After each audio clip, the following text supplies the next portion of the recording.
Everyone, I just want to make a small video regarding, for instance, boondocking, AC units of 15k BTU, generators in parallel, just something informative. So right now, currently, I'm running two Honda EU22i in parallel. My rig is a 30 amp rig, and currently I'm running the fan right there, my sound bar with the subwoofer. That's a 75-inch TV. I have that little dual computer fan blowing because my inverter kind of tends to get hot, and when it gets to a certain temperature, it'll trip the breaker for the AC. So I discovered that if I remove the cover for the little sub panel, and I just keep that little fan blowing with the central air, that one's blowing towards the refrigerator. It comes right down to that area right there, and it keeps it cool. So on those days, like 2 days ago, it was 97 outside. So imagine 97 in the trailer with no AC.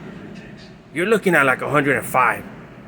And then I got these two lovely little mutts right here.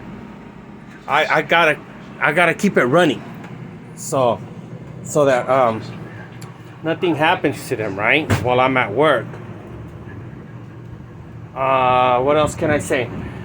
Yeah, and of course, some people say, oh, living in a trailer, I can't do it. Well, sometimes push comes to shove, and you have to do it, right? Luckily, we own our property, and so with that being said, let's go check out the generators.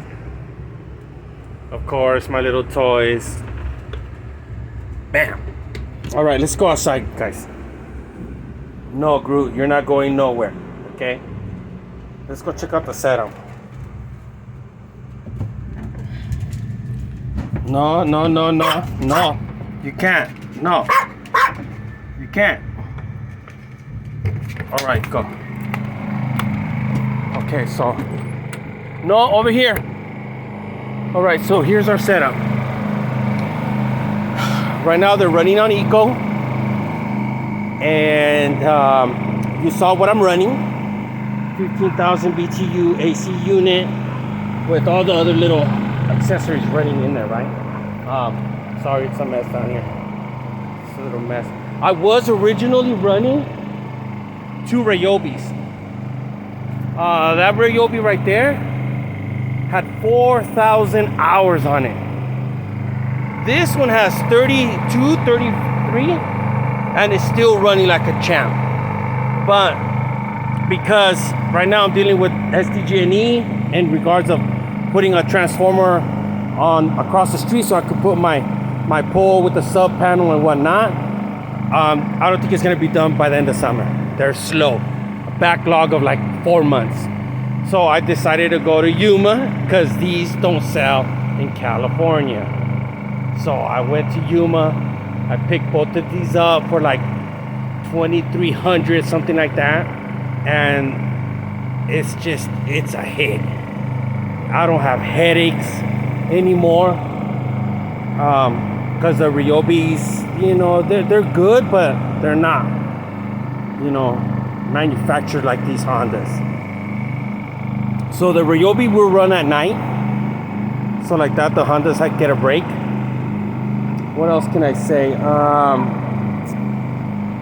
So I just ordered a Berg